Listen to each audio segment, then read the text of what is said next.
আসসালামু আলাইকুম সবাইকে। কী অবস্থা? আশা করি ভালো আছেন। কথা বলবো নিউজিল্যান্ড এবং ইংল্যান্ড মধ্যকার টেস্ট ম্যাচ। দ্বিতীয় দিন শেষ হয়েছে, দেখা যাক দুই দল কেমন করছে। আমি যদি একটু স্কোর কার্ডটা পড়ি, নিউজিল্যান্ড ব্যাটিং করছে 348 রান করে অল আউট। এখন যদি ইংল্যান্ডটা পড়ি, ইংল্যান্ড ব্যাটিং করতেছে 319 রান করছে 5 উইকেটের বিনিময়ে। নিউজিল্যান্ডের টম লাথাম তিনি 47 রান করছে 54 বলে, অনেকটাই ওয়ান ডে স্টাইলে খেলছে। ডেভিড কনওয়ে 8 বলে 2 রান। কেন উইলিয়ামসন 197 বলে 93 রান, দারুণ খেলছে। টেস্ট ম্যাচ আমার খুব পছন্দের একজন প্লেয়ার, দীর্ঘদিন ইনজুরিতে ছিল, যখনই ফিরছে দলে তখনই দলের হাইস্ট স্কোরার, ভালো খেলছে। কেন উইলিয়ামসন এমন একজন প্লেয়ার, যখন যেখানে যেভাবে সুযোগ পাইছে, ইনজুরি থেকে উঠে আসি হোক, বাতফাড়া থেকে উঠে আসি হোক, সে দলে ভালোই খেলছে। রাচিন রবীন্দ্র 37 রান 49 বল থেকে। ড্রাই মিসেল 19 রান 47 বল থেকে। 32 বলে 17। টম ব্লান্ডেল, গ্লেন ফিলিপস 87 বলে 58 রান, অপরাজিত।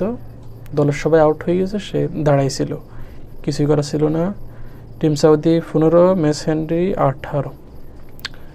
এবার ইংল্যান্ডের স্কোর কার্ডটা করি।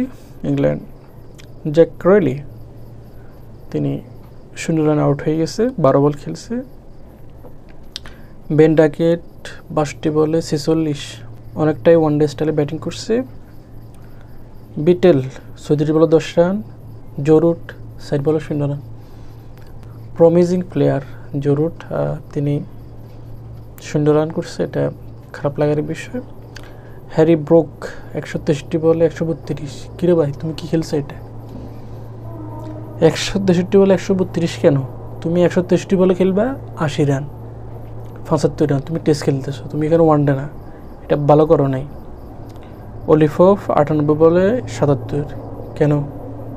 98 বলে তুমি খেলবা 30 রান 40 রান, টেস্ট খেলতেছো, তুমি ওয়ান ডে খেলো নাই। বেন স্টোক 76 বলে 37, ঠিক আছে, 76 বলে তুমি 37 রান খেলছো। এখন যদি বলেন এই টেস্টের ফলাফল কী হবে, অনেকটাই এগিয়ে রয়েছে ইংল্যান্ড। 5 উইকেটের বিনিময়ে তারা 319 রান করছে, আর 5 উইকেটে হয়তো 150 থেকে 200 রান করবে। 150 রান করলে এনাফ জয়ের জন্য। ইংল্যান্ডে ফেভারিট এই টেস্টে। কী বলেন, আপনার মতে কোন দল ফেভারিট? জানান তো একটু কমেন্ট বক্সে।